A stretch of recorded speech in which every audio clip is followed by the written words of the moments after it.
কোটা আন্দোলনের শিক্ষার্থীদের এক দফা দাবির মুখে পদত্যাগ করে দেশ ছেড়েছেন শেখ হাসিনা। এরপর ক্ষমতার পালাবদলে পরিবর্তন হতে দেখা যাচ্ছে অনেক কিছুই। গত সরকারের আমলে সুবিধাভোগীদের মধ্যে বিনোদন জগতের তারকাদের তালিকাও বেশ লম্বা।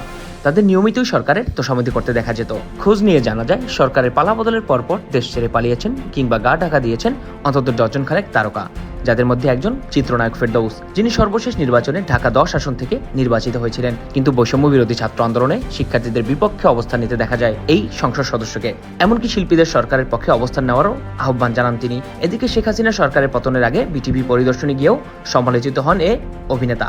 সরকার পতনের পর থেকেই ফেরদৌসের কোনো খোঁজ পাওয়া যাচ্ছে না।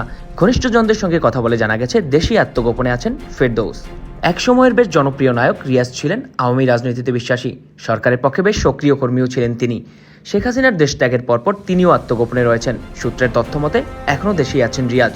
অপরদিকে অভিনয় না থাকলেও আওয়ামী রাজনীতির সঙ্গে সরাসরি সম্পৃক্ত ছিলেন অভিনেত্রী শমী কায়সার। ব্যবসা ও রাজনীতি নিয়েই ব্যস্ত ছিলেন গত কয়েক বছর। বিটিভি পড়ানোর পর মায়াকান্না করে হয়েছেন ট্রলের শিকার। দেশের ক্রান্তি লগ্নেও গেয়েছেন সরকারের গুণগান। তবে সরকারের পতন ও শেখ হাসিনার পলায়নের পর শমী কায়সারও চলে গেছেন আত্মগোপনে। এছাড়া আওয়ামী শাসনকালে জাতীয় সংসদ ও দলীয় অনুষ্ঠানগুলোতে চটকদার গান গেয়ে বহুল আলোচিত হন কণ্ঠশিল্পী মমতাজ। বিভিন্ন সূত্র থেকে দাবি করা হচ্ছে, জনরোষ থেকে বাঁচতে ইতিমধ্যে দেশ ত্যাগ করেছেন মমতাজ। আবার বলা হচ্ছে, বিদেশ পালাতে ব্যর্থ হয়ে দেশেই আত্মগোপন করেছেন তিনি।